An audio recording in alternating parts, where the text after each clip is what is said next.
मैं बहुत एक्साइटेड थी। फाइनली मुझे अपना घर मिल ही गया। टाउन के एंड पे एक पुराना ऐसे प्यारा सा घर, मेरे लिए एकदम परफेक्ट। उसकी पुरानी लकड़ी की फर्श और एंटीक चीजें उसे कैरेक्टर देती थीं। It felt like home. बस जल्दी से शिफ्ट होने का वेट था। बॉक्सेस इधर उधर पड़े थे, अनपैक होने का इंतजार कर रहे थे। लेकिन सैरा हर कॉर्नर को एक्सप्लोर करने के लिए बहुत एक्साइटेड थी। पिछले ओनर ने कुछ चीजें छोड़ दी थीं।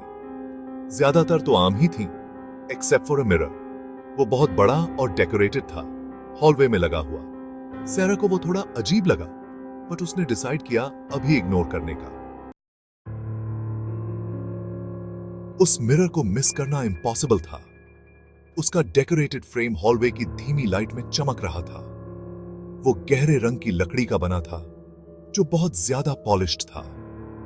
बारीक नक्काशी जो सायों में मुश्किल से दिखाई देती थी, किसी भूली हुई कहानी की हिंट दे रही थी। मैं सुपरस्टिशियस नहीं थी, पर उस मिरर में कुछ तो ऐसा था जो मुझे डिस्टर्ब कर रहा था। उसने सोचा कि उसे एटिक में शिफ्ट कर देती हूँ, या फिर उसके ऊपर शीट डाल दूंगी तो इजी होगा। फिर भी उसने कुछ नहीं किया। डेज वीक्स में बदल गए और मिरर हॉलवे में ही लगा रहा। एक अनचाहा मेहमान जिसका सामना वो खुद से नहीं कर पाई। ही एक अनचाहा मेहमान। एक शाम अनपैकिंग से थकी हुई सैरा मिरर के सामने रुक गई। उसने अपने बाल ठीक किए। उसका रिफ्लेक्शन उसे देख रहा था। कुछ तो अजीब था। उसके रिफ्लेक्शन की मूवमेंट सिंक में नहीं थी, डिलेड, जैसे मिरर खुद ही उसके साथ चलने से हिचकिचा रहा हो। मैंने अपना हेड शेक किया और सोचा कि यह थकान की वजह से हो रहा है। आखिर घर पुराना था। ड्राफ्ट्स और अनइवन फ्लोर्स तो एक्सपेक्टेड ही थे। बस लाइट का रिफ्लेक्शन होगा और कुछ नहीं। वो मिरर से मुड़ गई। उस अनसेटलिंग फीलिंग को इग्नोर करने की कोशिश कर रही थी जो उसे परेशान कर रहा था। उस रात मेरी नींद एकदम से खुली। कोई आवाज बहुत धीमी सी सन्नाटे को चीरती हुई। कोई फुसफुसा रहा था। शब्द क्लियर नहीं थे, अंधेरे में खो गए थे। मैं बिस्तर पर स्टिल लेटी रही, ध्यान से सुन रही थी। फुसफुसाहट जारी रही। ऐसा लग रहा था जैसे वो हॉलवे से आ रही है, मेरे बेडरूम के दरवाजे के ठीक बाहर से। डर बढ़ता ही जा रहा था। क्या पता घर में कोई है? वो ट्रेम्बलिंग हाथों से अपना फोन ढूंढने लगी। एक डीप ब्रेथ लेते हुए उसने खुद से कहा कि ये बस पुराने घर की आवाजें हैं। लेकिन दिल ही दिल में वो जानती थी कि कुछ गड़बड़ है। फुसफुसाहट ने मुझे अपनी तरफ बेकन किया, मुझे मेरे बिस्तर से बाहर खींच लिया। मेरा दिल जोर जोर से धड़क रहा था।